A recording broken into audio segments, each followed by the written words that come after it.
Pinagsanib puwersa ng Bureau of Immigration sa pangunguna ni Intelligence Officer 2 Rendel C., Secretary Gilbert Cruz ng PAOK at Police Lieutenant Colonel Elnor B. Melgarejo at Police Major Remedios Terte ng Pasay Police Station ay nagkasasila ng mission order mula sa Bureau of Immigration para salakayin ang illegal na pag-ooperate ng Pogo sa basement slot hotel ng isang casino sa EDSA Extension, Barangay 76 sa Pasay City.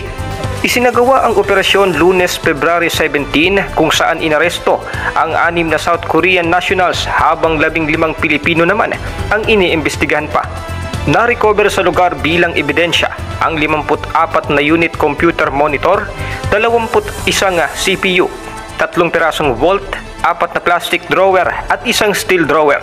Samantala, ang 6 na South Korean nationals ay kasalukuyang nasa kustodiya na ng PAOK office sa Pasay City, habang ang 15 Pilipino ay sumasailalim sa investigasyon kaugnay ang kasong violation of the Security Regulation Code, gambling in relation to RA 10175, money laundering and the Anti-Financial Account Scamming Act at iba pa. Para sa RTV News, Warren Reyes, Rumaragasa sa balita.